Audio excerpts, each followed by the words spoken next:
Consumption this summer. A University of Illinois nutrition educator has some tips for us as we seek to be more energy conscious with potential energy shortages and being in the midst of a very hot summer. Caitlin Mellendorf at the University of Illinois Extension in DeWitt, Macon, and Piatt County says a simple fruit salad can offer great benefits. It's all kind of just been like a perfect storm of all the different topics. So we're in summer, which means farmers markets and local foods and people growing their own gardens. And I've been trying to pare down some of my blog posts and kind of condense them. So I have a new blog post out about summer salads. So I think that's what I'm going to focus on right now. And they're all using things that are growing right now here in Illinois. So whether that's you in your backyard garden, if that's you going to a farmer's market, or just using where your grocery store is having some really good quality summer produce available. And so one that I want to start with is a jicama fruit salad. And so jicama is a round potato-shaped vegetable that has its roots in Latin cooking. So Mexico, the South America, and it's got the texture of like a crunchy apple, and it's got this kind of sweetness. So it's a really interesting food that you look at and you go, this can't taste like anything but a potato, but no, it's very sweet and crunchy and it has that texture of an apple. And so we're mixing that with a fruit salad. So fruit salads are a great one to cool down because you can just do whatever fruits you have in your fridge, in your freezer, in your canned fruits, mix those all together. Those are going to be a great one to bring in some nutrients, but also just kind of help you cool down all that wateriness that you get from things like watermelon and berries right now. Peaches are going to come into season soon here in Illinois. That's going to be great for one, keeping you hydrated in this heat, and then also just kind of being a nice cooling kind of food. You can try to make a homemade potato salad. Mellendorf says a healthy alternative is to incorporate cauliflower, a trendy vegetable this summer. Potato salads, or if you are someone that wants to try something a little different with vegetables, we have a variation that uses cauliflower. Cauliflower is very trendy right now in food spaces, but classic potato salad is just a nice way to use up your ingredients that you have in your fridge. You have potatoes that are available, and you can do all sorts of different mixes. So the one that I have up on the blog is with chives, which were a local food item, and then bacon. So get that kind of bacony, chivey combo is such a classic. And then if you're feeling a little bit more like a grain-based salad, so things like rice salads or quinoa or bulgur wheat, we have a quinoa salad and a tabbouleh, which is based on bulgur wheat. It's a very herby, bright salad. So it's got the tabbouleh has the lemon and it's got cucumbers and tomatoes. And so especially if you have way too many cucumbers, this is a great one to use right now. Mellendorf indicates transitioning your cooking to the grill can also be a good alternative to turning on the oven or using the stove and will help keep your home cool. Despite some substantial rains in parts of Illinois last week, serious drought concerns remain for Illinois. Ed Shimon at the National Weather Service in Lincoln says the rains of the last week were substantial for some areas in the west and northern portion of the state. Otherwise, we saw minimal rain. Yeah, we did get some very beneficial rain. All of central Illinois really got at least an inch, and most areas got more than 2 inches, with a swath of 3 to 5 from like Schuyler County down to Effingham and Mattoon. So not far. I mean, south of the Clinton area here. So, but in the Clinton area, it looks like, about 2 to 2.25 right across that area too. So while some places currently experience an easing of drought conditions thanks to last week's rains, the rest of July is looking dry. Shimon says we'll be lucky to get an inch of rain the rest of the month. Get news anytime at DeWittDailyNews.com. Do you want a chance to positively impact the community and grow your career? If you've got the passion, Memorial is the place. Right now, Memorial Health is hiring for a wide range of positions across multiple departments and clinic areas. Apply your passion today. Visit us online at jobs.memorial.health to see all available positions, benefits, and more. Come discover all the things Memorial has to offer. Memorial is an equal opportunity employer. Life is uncertain. Stop in and see me, State Farm Agent Jason France, on the west side of the Clinton Square, or click our icon at DeWittDailyNews.com and see how our full lineup of State Farm insurance and financial services can help protect your family. Local farm broadcaster Jared White covers the local agriculture news you need to know. Hear his reports by downloading the free WHOW mobile app. Time now for a look at sports. I'm Seth Lawrence with this report. Shane Bieber pitched a 3-hitter for his first complete game this year. Jose Ramirez and Ahmed Rosario drove in 2 runs apiece, sending the Cleveland Guardians over the Chicago White Sox 4-1 in a doubleheader opener Tuesday. Bieber struck out 7 and walked none in just the 17th complete game in the major leagues this season. He had been 0-2 in 6 starts since beating Baltimore June 3rd, the longest winless streak of his career. The 2020 American League Cy Young Award winner carried a 1-hit shutout into the 7th en route to his first complete game since August 2019. It was the 4th complete game of Bieber's big league career and the first by a Cleveland pitcher since Aaron Cavalli's 5-hitter at Pittsburgh August 19th of 2020. The 27-year-old right-hander only needed 95 pitches to wrap up the 2-hour and 9-minute ball game. Rosario had a pair of doubles off Davis Martin, driving in Austin Hedges in the 3rd and Miles Straw in the 5th. The Guardians took a 3-0 lead in the 3rd when Ramirez's 2-run single scored Stephen Kwan and Rosario. Ramirez struggled for his 4th All-Star game, for his 4th All-Star game, leads the American League with 68 RBIs, 3 more than Yankees slugger Aaron Judge. Eloy Jimenez singled home Andrew Vaughn in the 7th, cutting Chicago's deficit to 4-1. The Sox had 2 on with 1 out, but Gavin Sheets bounced into an inning-ending double play.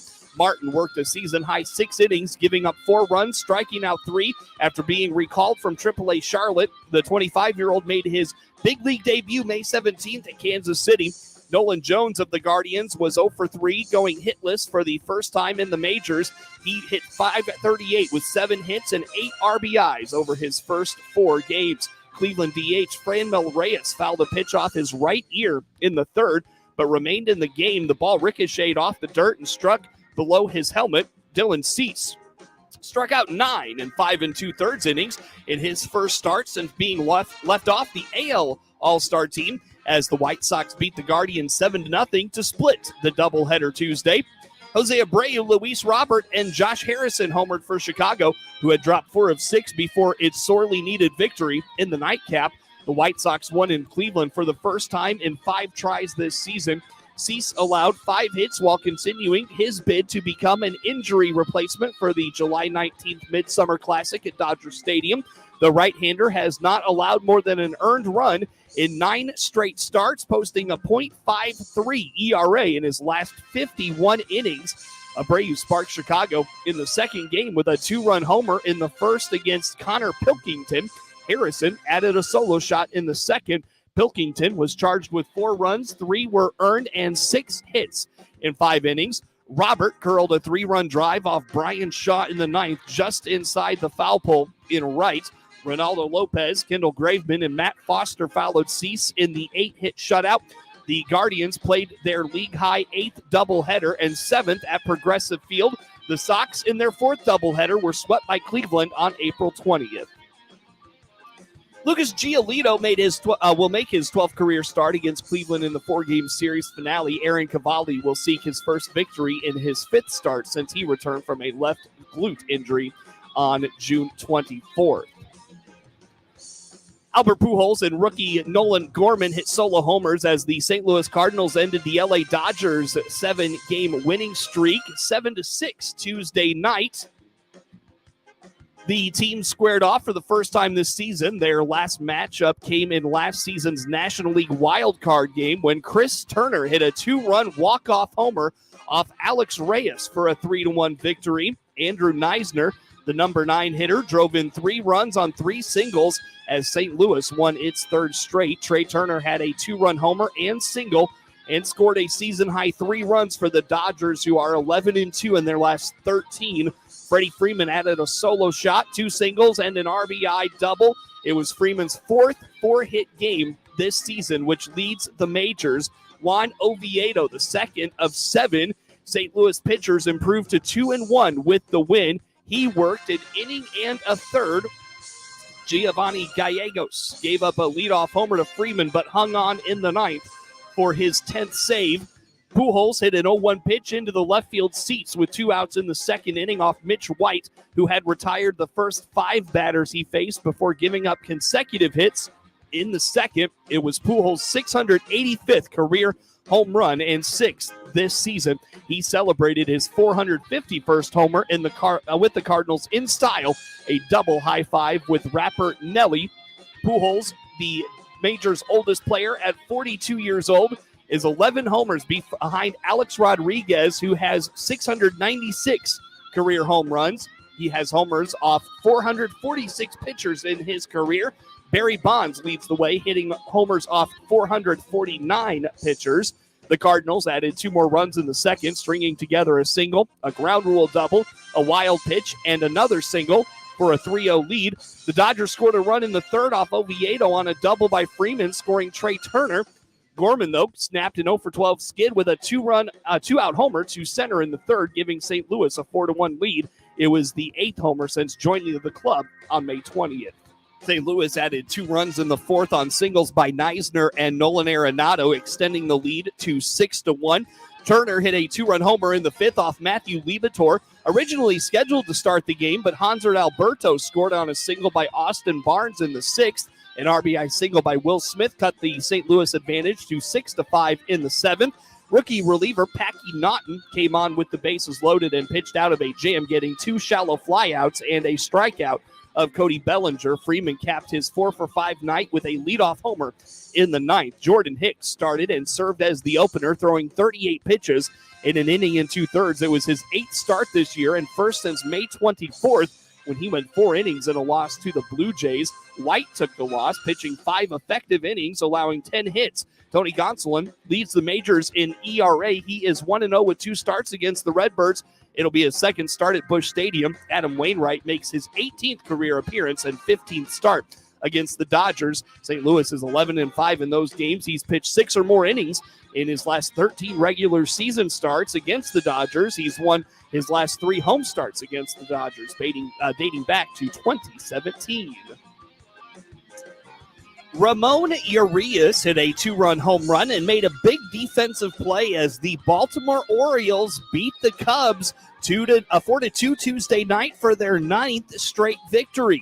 Jorge Mateo homered for the O's, who reached 500 for the first time this season. It's the longest win streak for Baltimore since the franchise won 13 straight in September of 1999. Right-hander Jordan Lyles went 7 innings of 2-run ball in his 2nd straight win. Jorge Lopez, the Orioles' only all-star selection, worked the 9th for his 17th save in 21 chances. All-star Ian Happ homered for the Cubs, who dropped their 5th in a row.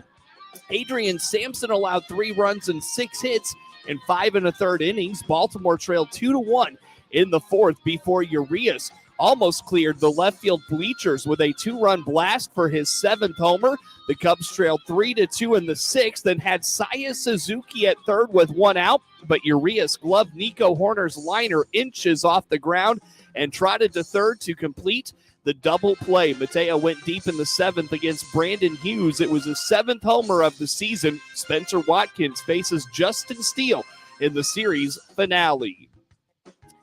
Scotty Bowman has left the Chicago Blackhawks after what the Hall of Famer says was a difficult year. Bowman announced Tuesday he no longer works for the organization as of July 1st, saying he's decided it was time to move on. After 14 years as the Blackhawks senior hockey operations advisor, his son Stan stepped down as GM in October after an independent investigation into the team's mishandling of sexual assault allegations in 2010 revealed he knew about the situation. Bowman, who turns 89 in September, says he left the organization on good terms. He's not closing the door on another job in the NHL, but is not looking for work immediately. He plans to continue his routine of splitting time between his homes in suburban Buffalo, New York, and Sarasota, Florida, which allows him to make appearances in the press box at Tampa Bay Lightning games. Inducted into the Hall of Fame 31 years ago, Bowman won Stanley Cup a record 9 times as a coach, leading the Canadiens to the title in 73, 76, 77, 78, and 79. Then the Penguins in 92, the Red Wings in 97, 98, and 2002, and counting his 4 titles as a member of the front office, including 3 with Chicago in 2010, 13, and 15. His 14 are the second most in league history behind Habs great Jean Believoux's 17. Another championship, though, seems far away for the Blackhawks. Kyle Davidson replaces Stan Bowman on an interim basis and was given the full-time GM job after a lengthy search. Davidson is now in charge of a major teardown of the roster, which has already included trading young forwards Alex DeBrincat and Kirby Dach and letting Dylan Strome and Dominic Kubalik leave rather than tendering them qualifying offers to retain their rights. The big question now concerns the future of the franchise's cornerstones, Patrick Kane and Jonathan Taves, who each have a year left on their respective contracts. Former Blackhawks defenseman Duncan Keith announced his retirement Tuesday, at times fighting back tears during a news conference as he thanked teammates, coaches, and family members for helping him along the way of his Hall of Fame caliber career. The 39-year-old on Saturday says there's a noticeable change in how he's felt in recent postseasons. That, coupled with the desire to spend more time with his son Colton, helped him reach a difficult decision in his final season. Keith put up 21 points over 64 games with an average ice time of nearly 20 minutes. He added a goal and 4 assists in 16 playoff outings as the Oilers made it to the Western Conference Final for the first time since advancing to the Stanley Cup in 2006. Keith, selected by Chicago in the 54th round in the 2002 NHL Draft, went on to anchor a Blackhawks blue line that won the Cup in 2010, 13, and 15. He was awarded the Conn Smythe Trophy as a playoff MVP in 2015, piling up 21 points in 23 games, and won the Norris Trophy as the top defenseman in 2010 and 14. He thanked many of the teammates he found success with in Chicago. That would be Taves, Kane, Patrick Sharp, but had a special praise for longtime defense partner Brent Seabrook. Keith and Seabrook played their 1,000th game together December 11th